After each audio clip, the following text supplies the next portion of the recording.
tape, scissors, or a plastic knife if you haven't earned your parents' trust yet. We don't need scissors, King. Moving on.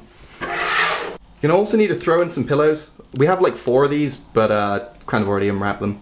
N64 with Mario Kart, in case you get bored halfway. Believe me, it happens. And a decent amount of food, because, you know, takes a while, you get hungry. You're also gonna need some old clothes neatly laid out on the floor. Like this! Okay, so here's one of your blankets. First, you need to take this thingy off. Yeah. Then you want to unroll it. Yeah.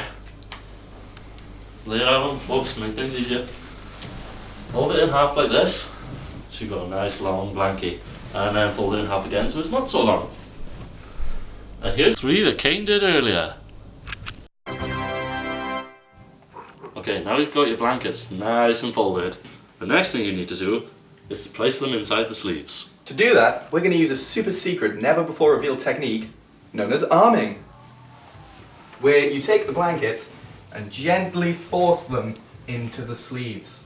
This is looking pretty good, you know? But some humans have legs, and our mannequin is going to need some legs. Yeah. For that, we've got some of these and some more blankets. Colour may vary, doesn't really matter, you know? And you might be wondering how we're going to do this, and of course we're going to use the legging technique. Now, the legging technique is deceptively different from the arming technique, because of course they're legs. Now you might notice that obviously the legging technique is looking nice, but he hasn't really got much of a crotch. So now for this, we're going to use another pillow. So we just stick this in here like this. Okay, lift it up. Yes, sir.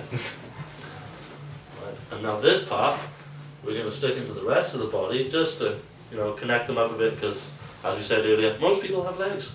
Yep, and look at that. But then, that's perfect. Next, we're going to pull the trousers over the top of the hoodie just so everything's connected. And if you're wondering, you can also double over the pillow to have an increased crotch area. This has been used in a lot of pornos.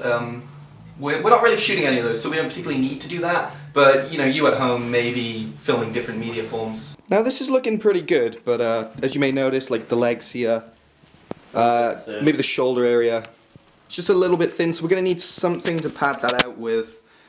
I'm thinking maybe we might have like a decent amount of carrier bags to do that with.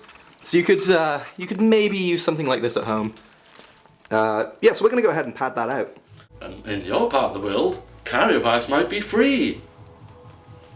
Okay, now you've used a lot of carrier bags to pad out your mannequin, and he's looking nice and padded out, with massive chest, huge shoulders, and the legs are looking a bit plumper too. The next thing you need to do is to tape up the ends so that none of these things can fall out. It doesn't have to look perfect, you literally just want to seal the end up. Now as you can see, we've taped up all the hands and the feet. We've also filled the head with carrier bags and taped over it just a little bit. Okay, so now you have your mannequin fully clothed. Now you can get on with all your other internet videos. Isn't that right, Kane? Well, that's right. Flawless mannequin. I'm off to film some good videos.